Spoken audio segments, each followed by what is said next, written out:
surprise, surprise, live events and COVID don't do well. And so I actually ended up losing my job because of COVID. The company I worked for downsized, and I was part of that downsizing. And that really got me on the whole real estate train where I started reading every single book I could get my hands on. And then later I ended up giving my hands on Michael's book, Financial Freedom and Real Estate Investing. And that's what opened up my mindset to the whole multifamily syndication game.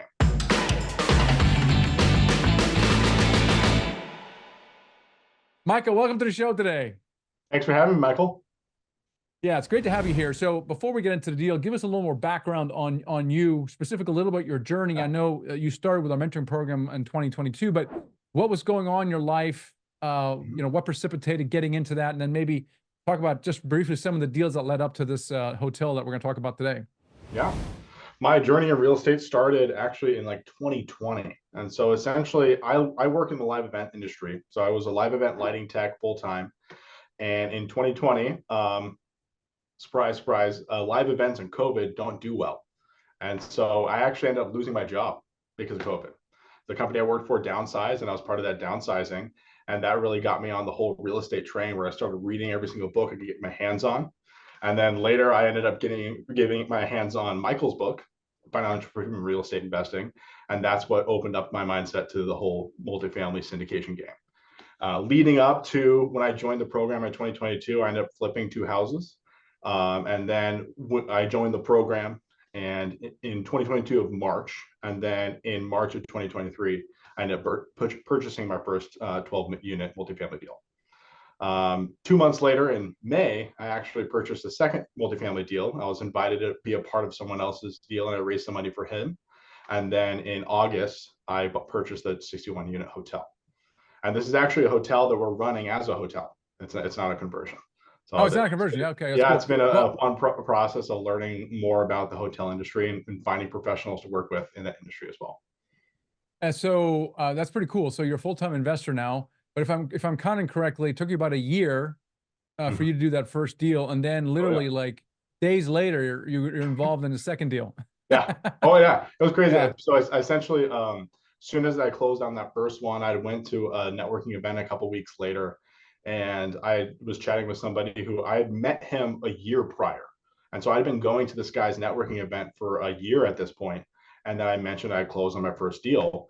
And I said I raised some money to do so, which it was a very small deal. I only raised 100 grand, but I raised some money to do so. And he had a smaller deal, an 11-unit, and he's like, "Hey, could you help me raise some money for my deal?" My capital partner just backed out, and he was a week away from ending due diligence. He was like, "Tell me right now, can you help me do it?" I'm like, "Yep, I can definitely do that." And so I helped him. I only raised like 150 grand for that deal, but it just got me 6%, 20% of the GP.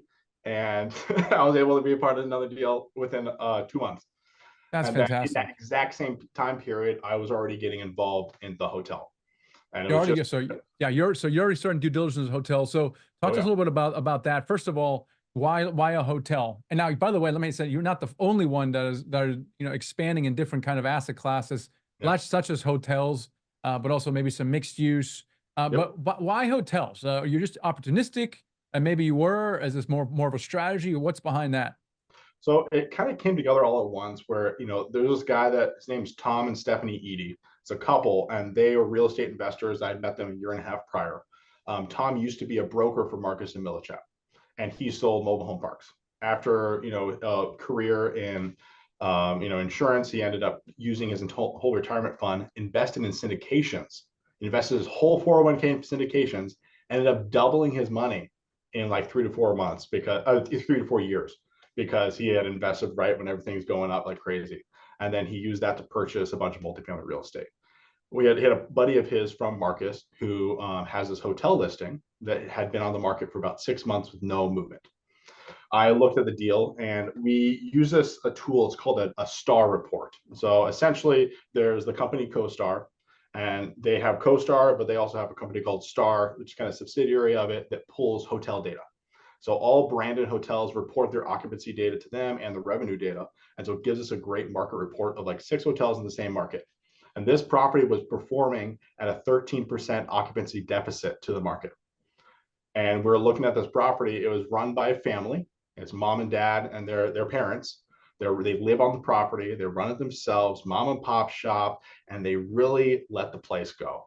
They don't do a lot of great cleanings. They do not keeping up with maintenance, and the reviews had completely tanked. So it was like 3-star reviews.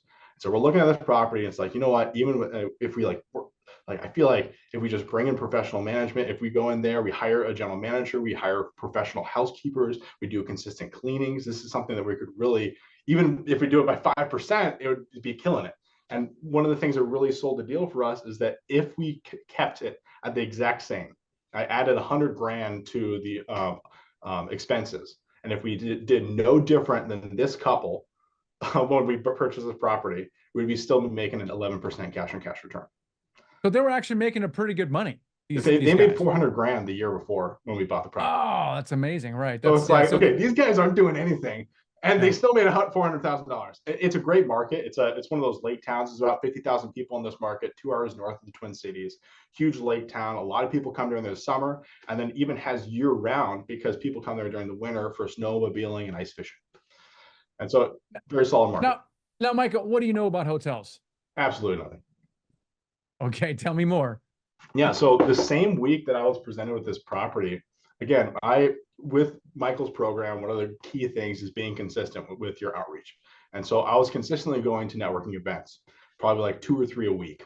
And at my best, I think I did like 5 or 6, but about 2 or 3 a week on average. And one of these events, it was about a week after I'd been presented with this hotel deal, I met my 4th partner, whose name is Mike Haworth.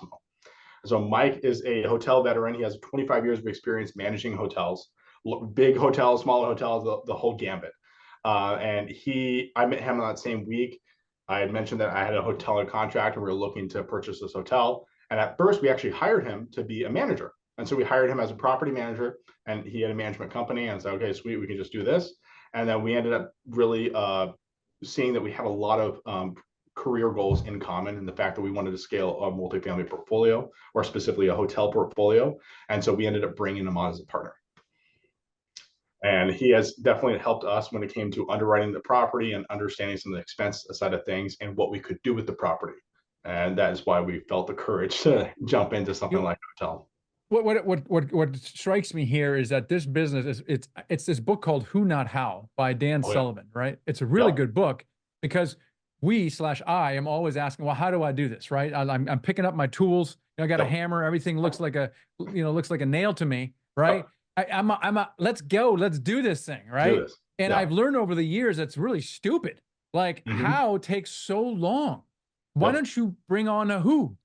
Like SEC law. Like, how do I know I'm raising capital, legally? Well, I'm not going to learn SEC law. That's kind of a no-brainer, right? Like, well, I can't do that. Okay, but everything else, we kind of got to do it ourselves. And the lesson here is, and you're taking really advantage of this whole, joint venturing team approach. You're bringing in the right people. You're like, I have no idea how I'll operate a hotel, but I understand syndications. Syndication is really making something happen out of nothing, out of thin air, by bringing the capital and a variety of people together. And that's really what you did by networking your way to Mike. And so now, when you go to raise money, they're like, well, Micah, what's your track record with hotels? Now, what do you say? I say I have 25 years of experience on the management team. That's right. In the management team, we have a collective 25 years of experience. But it's crazy. In the bios and stuff, when we do the investor Zoom call, like that was one of the things, is that Mike's profile really helped us raise that capital. And there were several investors I talked to who told me that if there wasn't for Mike, we wouldn't be able to do the deal, and we just wouldn't trust the deal to be done. And so, like, Mike has his 25 years of hotel experience, and then my partners Tom and Stephanie. Tom he spent about 30 years in insurance, and then after that he was a commercial broker for multifamily properties. He ended up, him and his wife scaled a $4 or $5 million mobile home park portfolio, and they both own their own property management company. And so that also they were able to be our key principals on the deal, because I don't have the net worth for it. Like, I started it in multifamily in March, and at this point it was like June or July. So it definitely being able to have this team, it was what made the deal happen. But the thing that was able to get me involved is that I understood the underwriting aspect of the deals, because at this point I had underwritten about 200 properties. And then at that point as well, they didn't understand how to do syndications. And I'd done a syndication deal at that point. That's pretty cool. So you're definitely kind of a deal finder, a part of the spectrum, but you raised some money. And then Yep. what was your role in raising money for the hotel? Did you raise some money as well? Did you raise all of it? Did your Yep. partner raise the money? How'd you guys do that? Yep. So we had a $1.5 million raise on the property. I personally only raised like 200 grand of that. And then we had all the other partners together, we raised about $1 million. And then we actually had a capital raiser come in. His name's Daniel Matahardra, and he raised about 500,000. Nice. So again, you're leveraging the team, and you kind of got it done. And so this is very common in the beginning. You have maybe a number of partners trying to piecing it together, and over time, because if I look at your capital raising, you raised 100 grand on the first one, 150 on the second one, 200 on the third one, right? So Yeah. next one is going to be 3, 4, and then it's going to be half, and then it's going to be $1 million, right? Fantastic. Love it. Love that idea. Yeah. And as now, having said that, now, should you do all those things yourself? No, you shouldn't. Maybe you have, through these partnerships, you align yourself more permanently. One of these capital raises, you're like, hey man, I'm really getting along with you. Why don't we just do another deal together, and another deal together? And so that's really awesome. So you're talking about your strength is underwriting, which is really cool. So let's talk about the underwriting of this deal. You're going to grab the screen here, and if you're not watching this on video right now, which is possible, we'll try to describe what Micah is looking at. He's bringing up the syndicated deal analyzer. It's probably the most widely used analysis tool for syndications and typically used for multifamily. That's what we do. But as is evidenced here, he has modified it for hotels. We've had people modified for self-storage and mobile home parks. I even modified for pad splits the other day because my daughter was interested in. So I hacked around on the SDA myself to do some pad splits analysis, which is really cool. Make that screen a little bigger if you can, so we can see a little bit more. And right now there's really nothing to see here. So go ahead and describe those numbers just in case someone's not watching the video. And I'll turn it over to you. So as we jump in, you do the traditional 10-minute offer is that you input all that seller information here in the marketing package. And so the property was listed for 3.65. We ended up purchasing it for 3.5, 61 units. We at first underwritten as doing about 30% down, but we were able to get an 80% LTV because we utilized 2 different loans on the property. So we used an SBA loan along with a normal real estate loan. So we were able to achieve an 80% LTV, even though it's a hotel. We had over here, we had more of our repairs and operating reserves. But the thing that you'll see different on this spreadsheet versus the traditional SDA is our income here. So in hotels, there's 3 main KPIs you track. There's ADR, which is your average daily rate, your occupancy, and your RevPAR. So occupancy is pretty self-explanatory, but instead of being, based upon 12 units or whatever it's going to be, it's based on the number of units multiplied by 365 days. Okay, if it's fully occupied, it's occupied every night, every room. And so if it's at 48%, then the number of rooms would be 10,000 rooms sold. That's what I have over here. So this is the total possible rooms. So your ADR is simply your gross revenue divided by the number of units sold. So that's for every person who came and stayed, how much money did we make? So for the year prior, they had done 1.2 million, and they had done a 48% occupancy. Now the average occupancy for this market is about 61%. And so we already, when I was first introduced to the deal, we're seeing there's a major value add component here. And that's how I essentially decided to, you know what, like, I think I can try to do this hotel thing, which obviously my partner, Mike, really made that possible. But even, for someone like myself, being able to see those market metrics, that's what really was able to, turn the tables for us. We put in a lot of their expenses, which a lot of it is different. So you have franchise fees. So this property is an American franchise. So we actually did have to apply for to become a franchisee of American, which is a Wyndham brand. And a part of that is their franchise fees, which, something interesting about that is that we ended up paying quite a bit less of the franchise fees than the seller did. And it was because we complied better with the franchise standards than they did. One of the key parts about this deal that made us want to go for it is the fact that it was a mom and pop owner that had been mismanaging the property for years.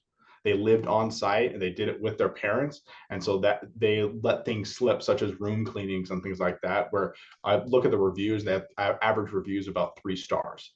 And so already we're seeing that, okay, these people they're tired. They've been doing this for a long time. They're letting things slip. They let some renovations slip.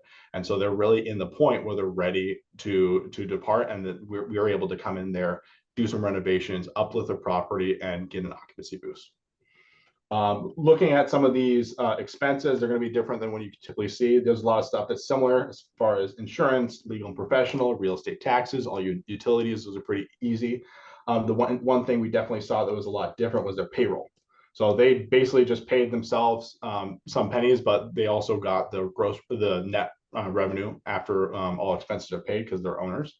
And so they really only had to pay their parents. And so one of the main differences we had to do is adding in quite a bit of a payroll cost to hire housekeepers, hire front desk staff, and we also hired a general manager. One of the neat benefits with hospitality and hotels, because there's so many transactions, because the revenue is a lot different than multifamily, even on a 60-unit property, we have a full-time general manager and a full-time assistant general manager on site.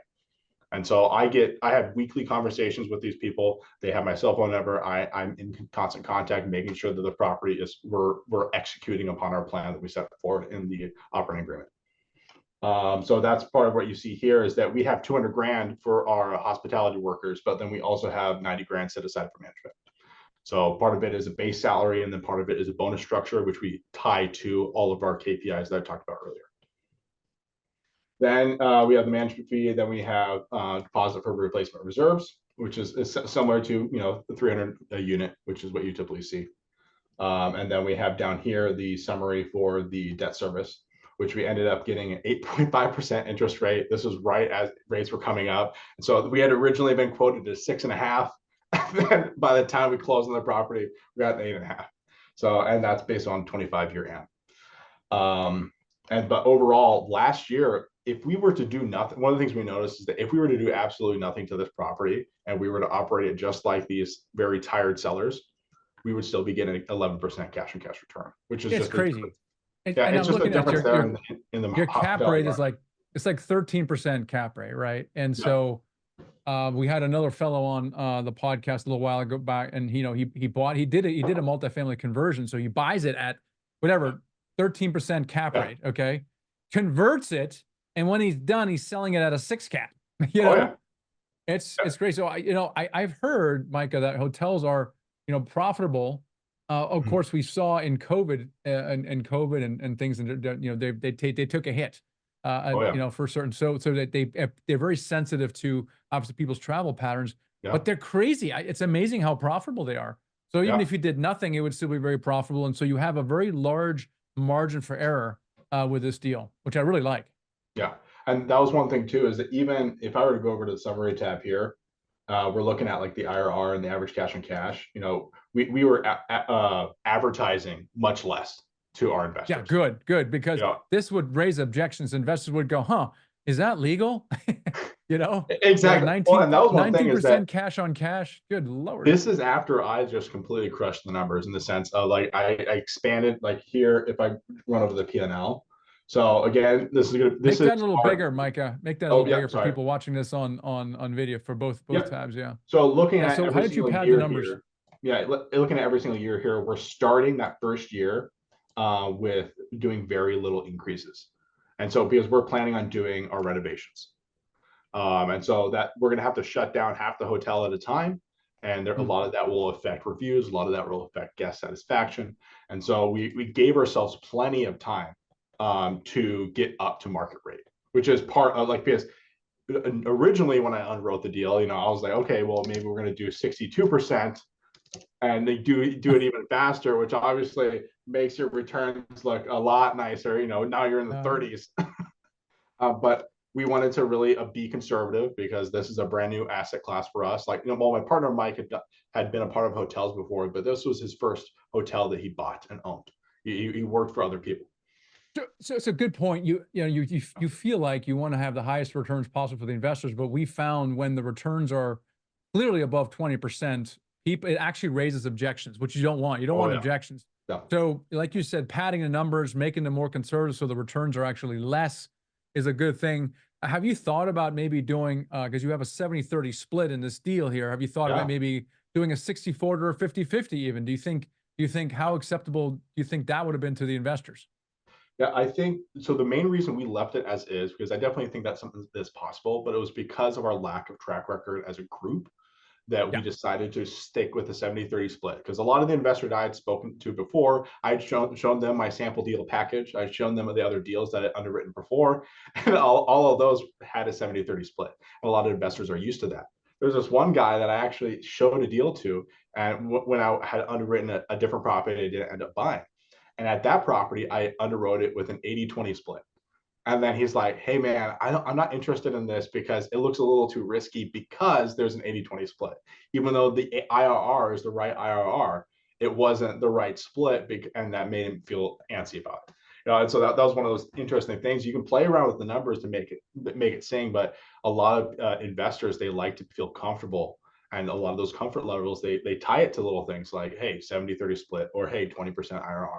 And they start asking questions after that. So you really got to be justified in that, which I And think, oh, go ahead.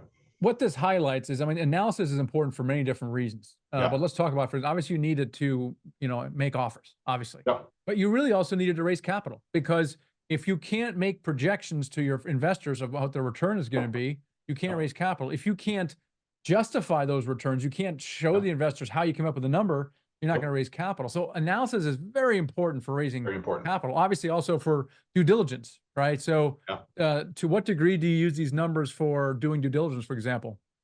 Yeah. So one of the main things of our due diligence when it comes to the hotel is looking at those market reports. So I actually had one here to pull up just so you guys can see.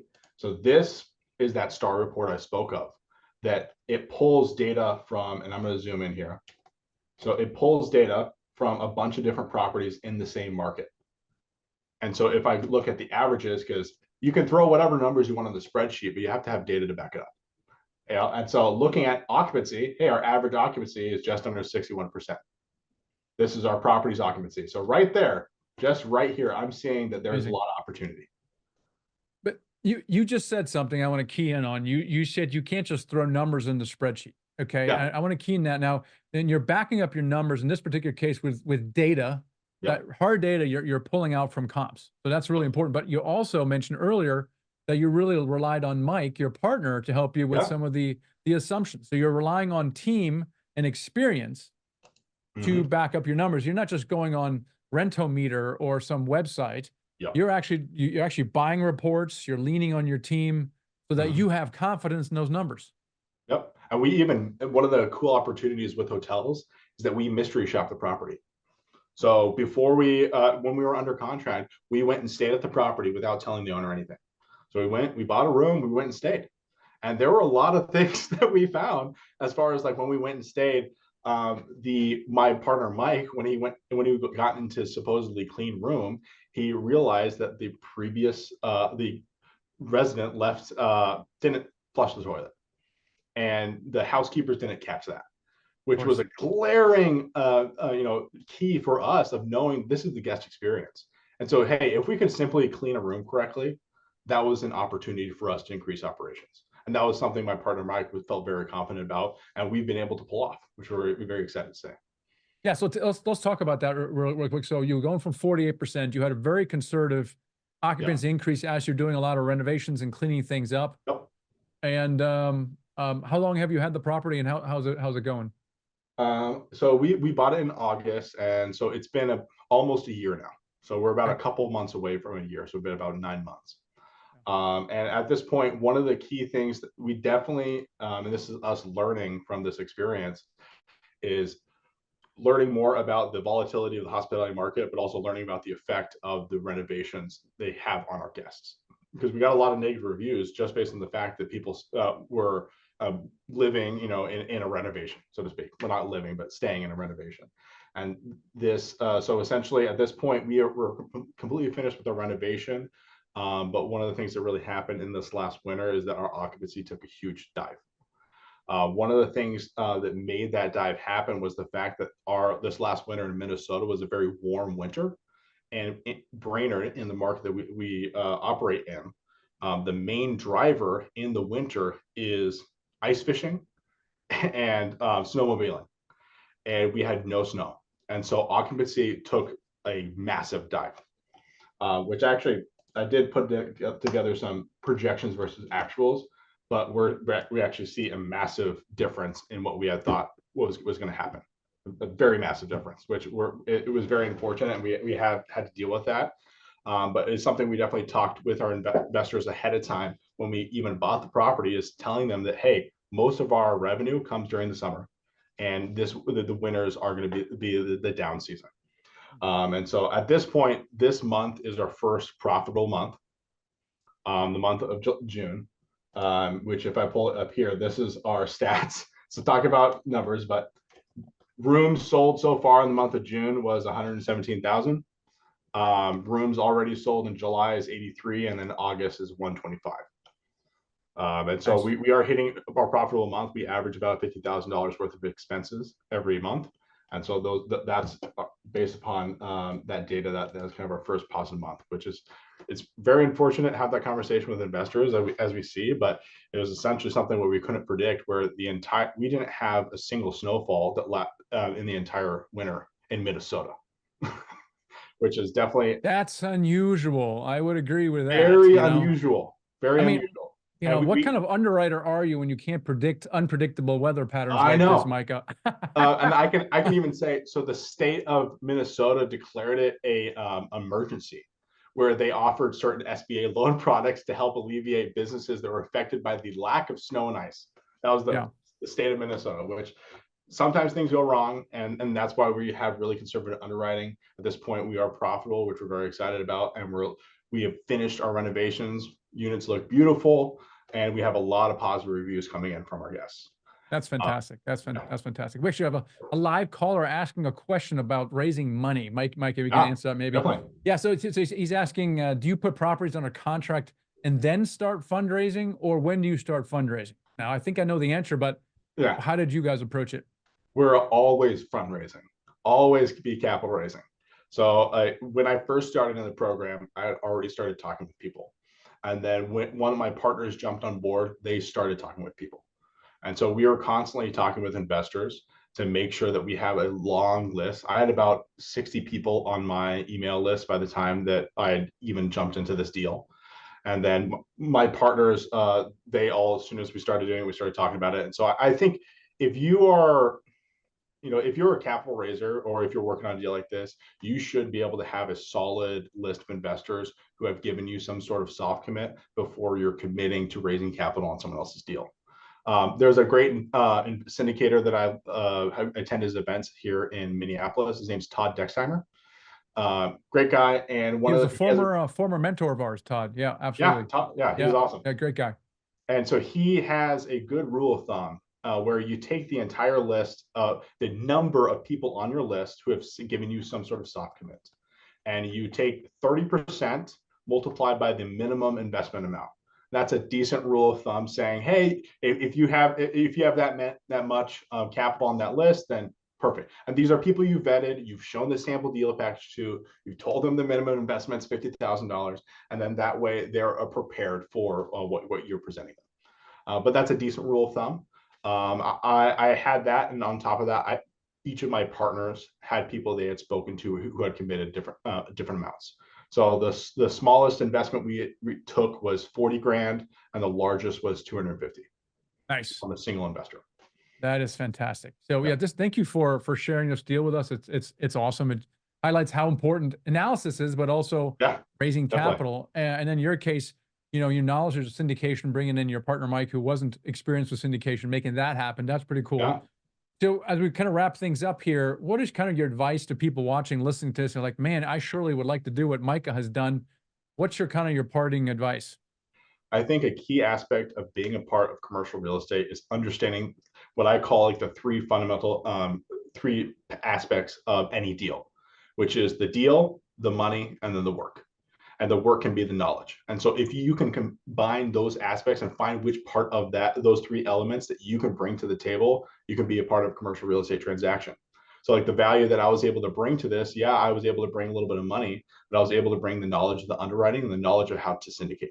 Like my partners brought me on because they did not know how to syndicate a deal. I had spent the time with Michael, spent the time in the deal maker program to study and spent the time underwriting deals. I'd underwritten like 250 deals. And so being able to find the value in each of those elements to bring to the table, that's what can get you a part of any of these deals. That's awesome. Hey, Micah, thanks for being on the show and sharing this deal with us. And I'm sure you've inspired hundreds of people to do exactly what you've done. So thanks so much for being on the show today. Thanks for having me.